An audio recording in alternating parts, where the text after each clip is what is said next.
Morning students. Today we'll discuss the third chapter of history, the company's civil administration and revenue policy. Here it is better to understand uh, civil administration and revenue policy.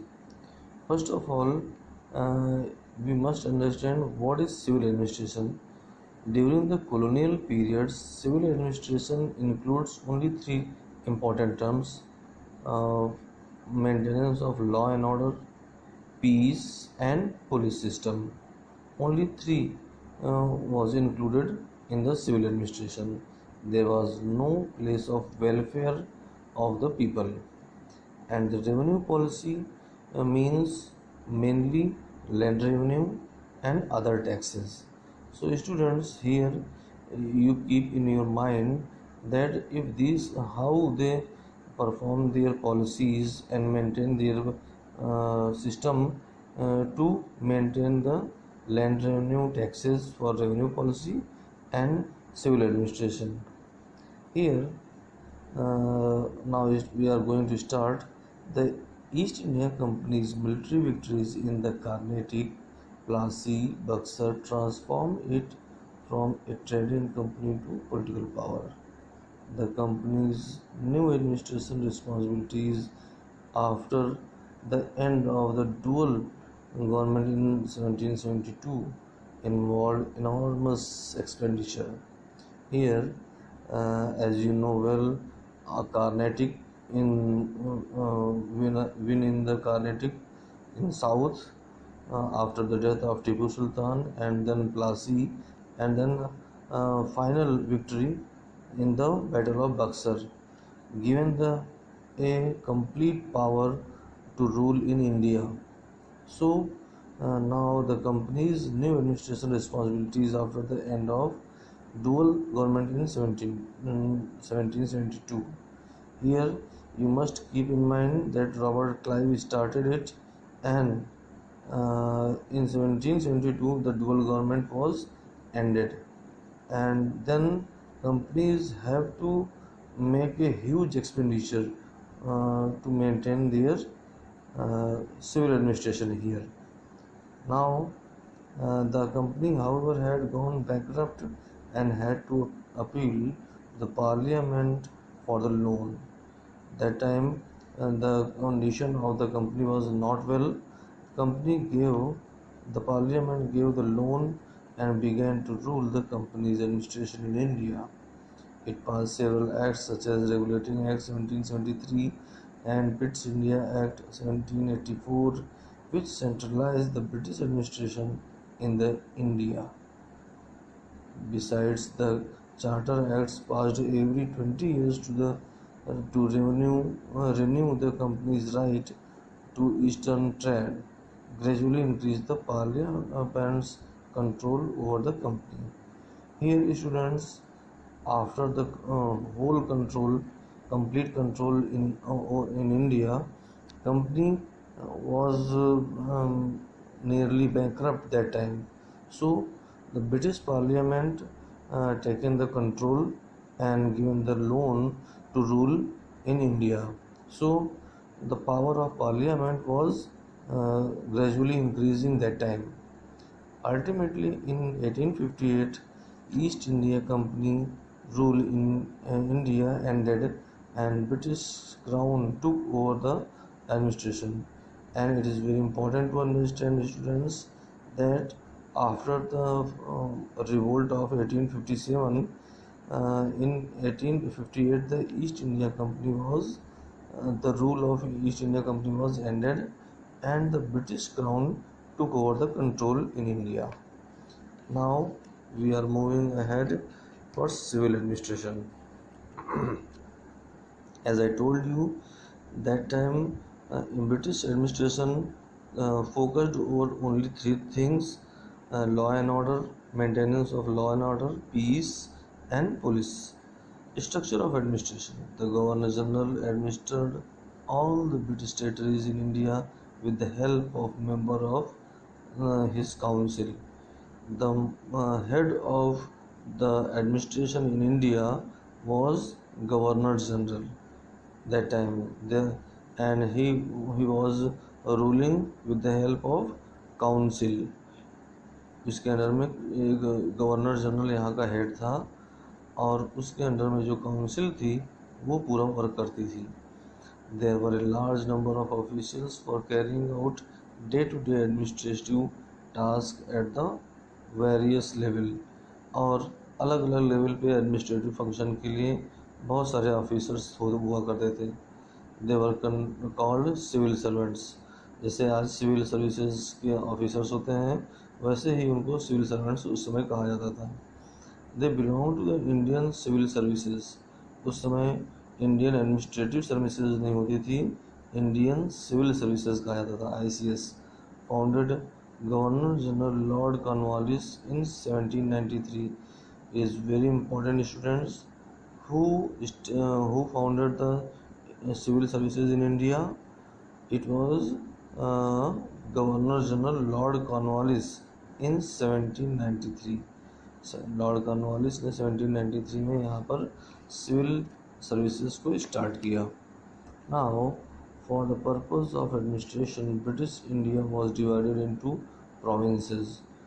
There were many states called provinces for the better administration of the country. Bengal, Madras, Bombay were called presidencies, as they were very large provinces and the center of all economic activities. सारी economic activities इन्हीं तीन से होती थी start, Bengal, Madras और बॉम्बे से. सो इन्हें presidency कहा जाता था. यहीं से सारे इंडिया का कंट्रोल होता था. Each presidency was under a governor and his council, all appointed by the British monarch. और इनका जो अपॉइंटमेंट होता था वहाँ पे गवर्नर होते थे इन सभी तीनों प्रेसिडेंसीज में, और पूरे कंट्री का हेड जो होता था वो गवर्नर जनरल होता था. इनका appointment British monarch means king या क्वीन किया करते थे. Every other province was under a lieutenant governor or chief commissioner appointed by the general. और बाकी यहाँ पर सिविल सर्विसेज के थ्रू अपॉइंट होते थे. लेफ्टिनेंट गवर्नर अपॉइंट करता था यहाँ के सिविल सर्विसेज के. ए प्रोविंस ऑफ और presidency was divided into district. The district was the most important administrative unit in India under the British. Britishers के अंडर में जो सबसे इम्पॉर्टेंट यूनिट होती थी वो हमारा डिस्ट्रिक्ट होता था. Okay. The collector was the most important civil servant in a district, and his office was called collectorate. Here, like the DM and magistrate, in that time the collector who collected all taxes was the most important civil servant. और उस समय civil servant जो सबसे important था वो collector कहलाता था, जो सारे टैक्सेस को कलेक्ट करता था. The collector collected revenue and was also the district magistrate. और इसी को डिस्ट्रिक्ट मजिस्ट्रेट कहते थे, DM जिसे कहा जाता है आजकल. Who administered justice and maintained law and order. जिसने लॉ एंड ऑर्डर मेंटेन करने के लिए पूरी रिस्पॉन्सिबिलिटी होती थी. Indian were recruited to administrative post, but usually at the lower levels. Here students, it is most important to understand that higher jobs, higher positions in the administration was fixed for the Britishers, and the constables, police and lower level jobs were given to the Indian people. They received low salaries and were denied promotion beyond a certain level. All the high posts were reserved for Europeans. Europeans के लिए सारी high post हुआ करती थी, लेकिन Indians को same profile के लिए बहुत ही कम सैलरी और प्रेफरेंस मिलता था. Now the first pillar of administration was police. Lord Cornwallis organized the police system. Lord Cornwallis also here organized the police system in India. It was headed by district magistrate at the district level. Each district had a superintendent and a deputy superintendent of police. यहाँ पर जैसे कि आप देख ज़्यादातर जो magistrate हुआ करते थे वो पुलिस के हेड होते थे. The district was divided into thanas. और पुलिस सिस्टम को बेटर करने के लिए डिस्ट्रिक्ट्स को थाना में डिवाइड किए जाते थे.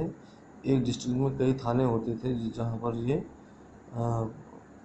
पुलिस अपॉइंट हुआ करते थे. The villages and towns had chowkidars and kotwals respectively. और इन्हीं में से रूरल एरिया के लिए चौकीदार होते थे गांव के लिए, और अर्बन एरियाज़ में यहाँ पर कोतवाल हुआ करता था.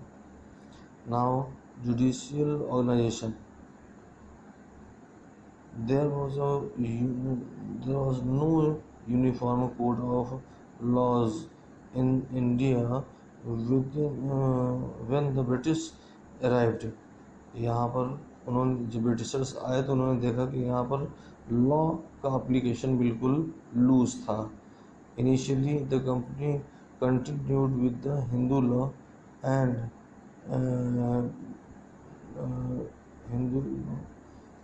The company continued with the Hindu law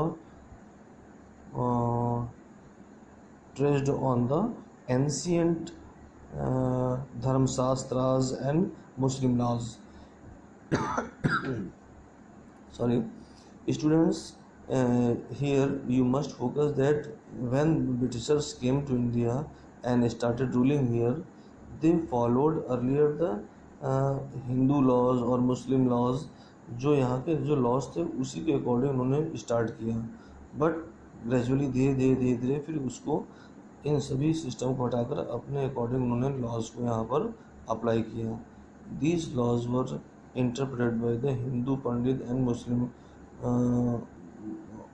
मौलवीज. और उस समय हिंदू पंडित होते थे और मुस्लिम मौलवी लोग इन लॉज को व्याख्या करते थे, जो कहते थे उसी को मान लिया जाता था. The company setup.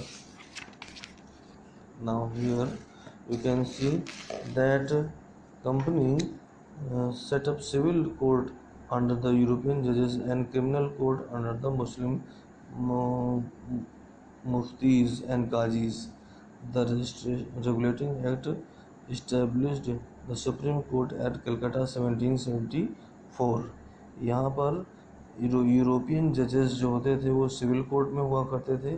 Criminal court जो होती थी वो मुस्लिम मुफ्तीज़ और काजी के अंडर में होते थे. यहाँ पे बहुत इम्पॉर्टेंट पॉइंट है स्टूडेंट्स कि जो भी सुप्रीम कोर्ट सबसे पहले कलकत्ता में इस्टेब्लिश किया गया था 1774 में. In 1793 Lord Cornwallis introduced a code of laws converting various aspect of administration. It established the superiority of the written laws over the laws based on the custom and traditions. ये बहुत अच्छा किया Britishers ने कि उन्होंने laws को written apply किया और वो सभी के लिए कॉमन लॉज की तरह से होते थे.